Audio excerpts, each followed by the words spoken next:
Is there a missing link in the general practice of medicine in the United States? In our next episode of Integrative Hermetic Health, Hugo Rodier, MD, an integrative medical physician, will discuss a matter which he feels is of great importance to our national discussion about health issues. Even if our country adopts a more friendly way of paying for medical care, like Medicare for all or some more gentle form of medical payment options for the average person, is that really enough to give us the excellence in healthcare we deserve? Is our medical protocol being sabotaged generally by a real deficiency of getting to the bottom of the medical problems we have and the kind of solutions we have for them? If one happens to indulge oneself in a bit of cable TV, it does not take long to realize that despite the colorful pictures of families having barbecues to kids on swings, there's something very disturbing about these promotions. No amount of colorful visuals in the foreground hide the deadly audio messages being simultaneously presented to you by the pharmaceutical company ad. Most ads present multiple extremely unpleasant and often dangerous side effects, but also contain warnings about the possibility of some kind of lethal outcome.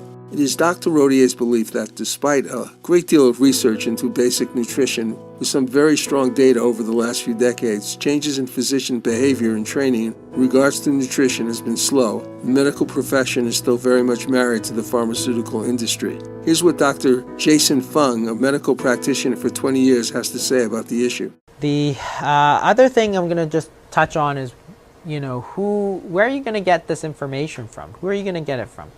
And the thing is that, a lot of times they say, ask your doctor. And the problem is that the doctors usually don't know.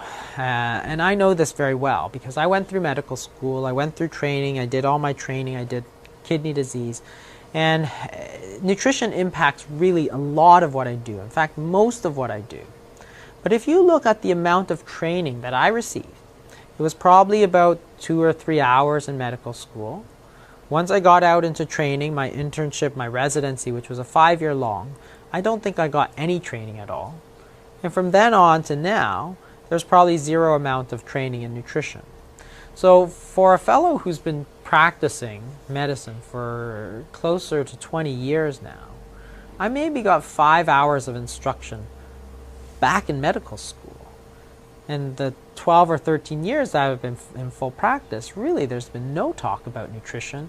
In this program, Dr. Rodier will chronicle some of the problems with doctors' unfortunate lack of knowledge of nutrition as the foundation of much potential healing in the medical field. To give an example, in this program, Dr. Rodier will discuss a site built by doctors advocating what is called lifestyle medicine, nomenclature that theoretically suggests that this newly named medical perspective might dovetail with integrative medicine. Integrative medicine, which Dr. Rodier practices, certainly does not also focus on lifestyle. But this site presents information about the value of supplements, which is very problematical. Like many tendencies laden now in medical information and product development, may be motivated by an effort to marginalize inexpensive substitutes for drugs, like supplements or food. Is this possible? We will explore this topic in our next program, which is called Nutritional Deficiency in Physicians, which is not so much about doctors' personal health habits, but what, based on their supposed expertise, they tell their patients about theirs. Unfortunately, the Western pattern diet, which we in the United States utilize, has a lot of defects and dangers for our health. Another name for this diet is the Standard American Diet, often referred to by its acronym SAD. Why SAD? Well, it generally has lots of red meat as well as highly processed meat of all types, fried foods, a lot of butter, prepackaged foods containing lots of preservatives and additives, including the omnipresent high fructose corn syrup. Most of the plant-based foods are genetically modified. Supermarket milk often contains hormones as well as antibiotic and other drug residues. Meat is also similarly infused with unnatural substances, including hormones and antibiotics. SAD's diet, high sugar content, creates an addictive appeal to foods that subtract rather than add to your nutritional benefit. What is equally important to not eating the wrong food is eating the right food.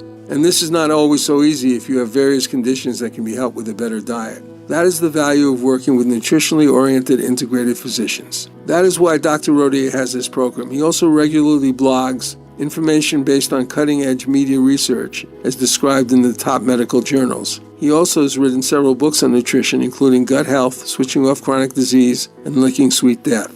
Besides critiquing the often troubling lack of knowledge about nutrition by doctors and by information released to the public by the medical profession, Dr. Rodier will give many important tips about health and diet, often misunderstood by the public, ranging from the importance of fiber, whole grain foods, the need to augment your diet when certain drugs deplete you of critically needed nutrients, the reason a plant-based or largely plant-based diet can be so helpful, the importance of the liver in dealing with diabetes, and the dangers of a fatty liver, and other often neglected real-world information about improving your health and the effect of living in a 24/7 news cycle filled with negativity and divisiveness. Join us on the next informative, integrative Hermetic Health Show with Dr. Hugo Rodier as we explore the critical need for better and simpler healing solutions in the medical field today.